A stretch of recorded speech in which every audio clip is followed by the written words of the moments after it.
کیوں مولا علی تلوار اٹھائے؟ یہ کیسا تقاضا ہے؟ کیا کہنے بھائی باپ.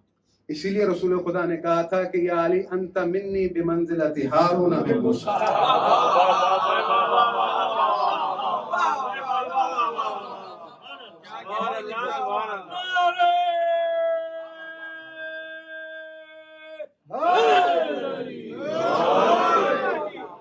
تیری اور میری نسبت ایسی ہے جیسے موسیٰ کو ہارون کے ساتھ. علی اس امت کے ہارون ہیں. تو ایک وسیع نے وہ عمل کیا جو ایک نبی نے کیا، ایک امام نے وہ عمل کیا جو ایک نبی نے کیا. وہ تفرقہ نہیں چاہتے بلکہ امت کو بلا رہے ہیں میری طرف آؤ. اللہ کے رسول نے کہا تھا کہ علی تیری مثال کعبے کی مثال ہے. مثلک کمثل الکعبہ. کعبہ کسی کے پاس چل کر نہیں جاتا بلکہ لوگ کعبے کے پاس جاتے ہیں.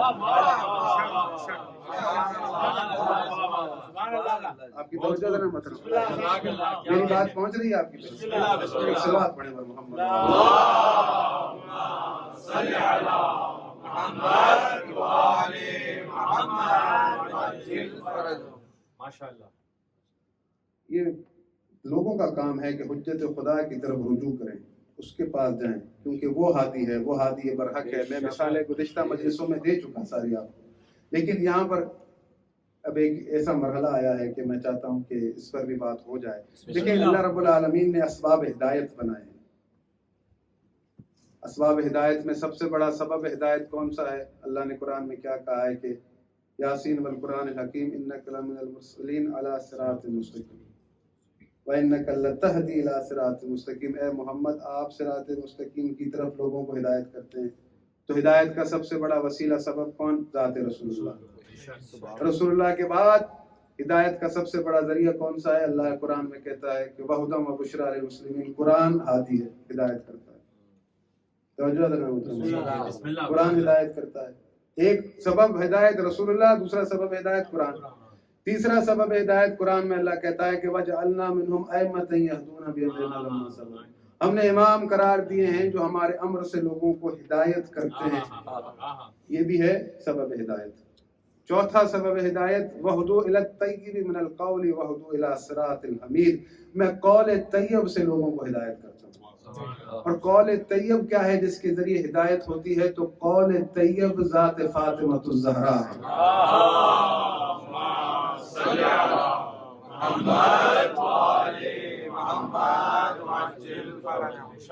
قول طیب ذات بی فاطمۃ الزہرا ہے. جتنے بھی لوگ تشیع کی طرف آئے ان کی تاریخ اٹھا لیں، ایشیا سے ہو، افریقہ سے ہو، کہیں سے بھی ہو، دنیا کے کسی بھی خطے سے ہو، اس سے پوچھیں کہ یہ بتا کہ تو اپنی راہ چھوڑ کر کیوں اس راہ کی طرف آیا، تو اس کا جواب یہی ہوگا کہ بی بی فاطمۃ الزہرا کی وجہ سے، ان کے حق کی وجہ سے، ان کی مظلومیت کی وجہ سے. کسی سے بھی پوچھ لیں، کسی کی بھی کہانی اٹھا لیں، کوئی کتنا بڑا، سب کی کہانی کا جو مرکز و محور ہے ذات فاطمۃ الزہرا ہے، جو کہ قول طیب ہیں، جن کی مظلومیت لوگوں کو ہدایت کرتی ہے، لوگ ہدایت کی طرف آتے ہیں. یہ بات یہاں تک پہنچی. اب یہ جو پانچواں وسیلہ ہے ہدایت کا، اللہ رب العالمین نے قرآن کے لیے کہا کہ وَهُدًى وَبُشْرَىٰ لِلْمُسْلِمِينَ، مسلمانوں کو ہدایت کرتا ہے، اس میں مسلمانوں کے لیے ہدایت ہے. پھر کہا کہ هُدًى لِلْمُتَّقِينَ، متقین کے لیے ہدایت ہے. یہ جو پانچواں وسیلہ ہے اس کے لیے اللہ رب العالمین کہہ رہا ہے کہ ان اول بیت وضع للناس الذی ببکۃ مبارک وہدی للعالمین، کہ جو میرا پہلا گھر ہے مکے کے اندر ہے کعبہ، یہ عالمین کے لیے ہدایت ہے. کعبہ عالمین کو ہدایت کرتا ہے. قرآن متقین کو ہدایت کرتا ہے، مسلمانوں کو ہدایت کرتا ہے، لیکن قرآن کہتا ہے کہ کعبہ عالمین کے لیے ہدایت ہے.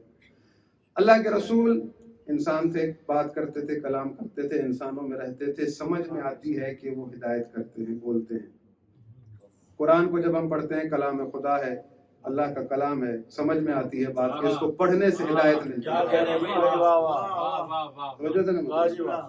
پڑھنے سے ہدایت ملتی ہے.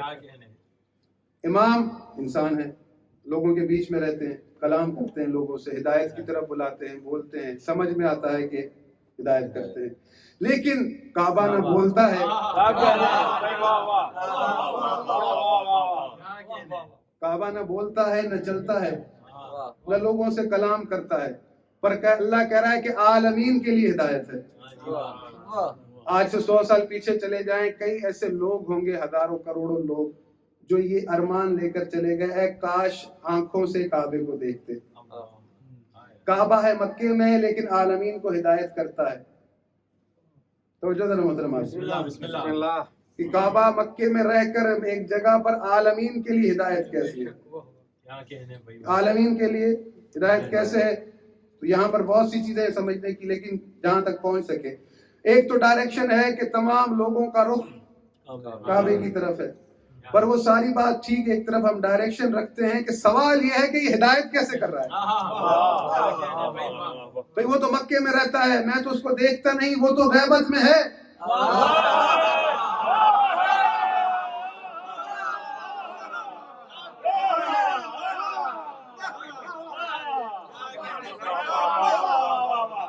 وہ تو میری آنکھوں کے سامنے نہیں، یہ تو کیمرہ تو ابھی 100 سال پہلے آیا ہوگا نا۔ بھائی میں تو اس کو نہیں دیکھ رہا، میں یہاں بیٹھا ہوں، وہ مجھے ہدایت کیسے کرتا ہے، میرے لیے ہدایت کیسے؟ وہ تو غیبت میں ہے۔ بھائی کئی لوگ ایسے اٹھتے ہیں جو کہتے ہیں کہ یہ شیعوں کا کیسا امام ہے جو غیبت میں ہے، جس کا نہ فون نمبر ہے نہ واٹس ایپ نمبر ہے۔ ارے میرے بھائی، تو تیرے پاس کعبے کا واٹس ایپ نمبر بھی تو نہیں؟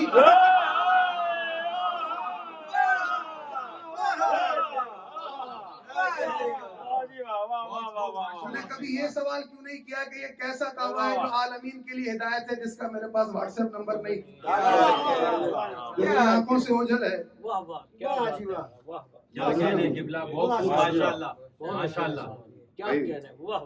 اللہ کے رسول کے لیے قرآن میں ہے نا، حضرت عیسیٰ جب قرآن سورہ صف میں بیان کر رہا ہے، وَإِذْ قَالَ عِيسَىٰ ابْنُ مَرْيَمَ يَا بَنِي إِسْرَائِيلَ، عیسیٰ ابن مریم نے بنی اسرائیل سے کہا، انی رسول اللہ، میں اللہ کا رسول ہوں، مصدقا لما بین یدی من التوراۃ، میں اس کی تصدیق کرتا ہوں جو کتاب میرے اوپر اتری ہے، جو مجھ سے پہلے اتری تھی اس کی بھی تصدیق کرتا ہوں۔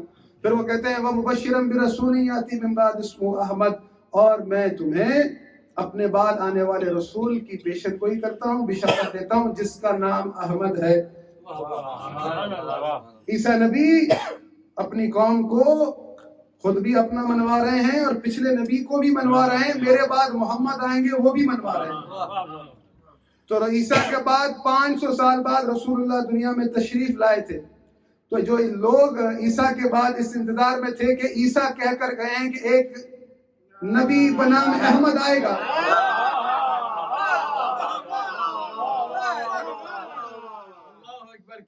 تو انہوں نے کبھی نہیں کہا کہ عیسیٰ میں کس کے انتظار میں بٹھا کر گئے ہیں جس کا کوئی واٹس ایپ نمبر ہی نہیں ہے۔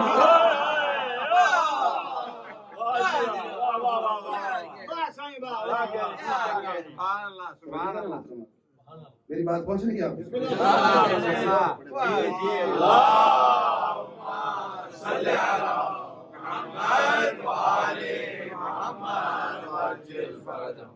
ماشاءاللہ صحیح، ماشاءاللہ۔ میں اپنی بات پہنچا پا رہا ہوں آپ سے؟ ایک سوال پڑھیں، اب ٹائم آ گیا ہے جو میں نے آپ سے وعدہ کیا تھا۔ صلوات بر محمد۔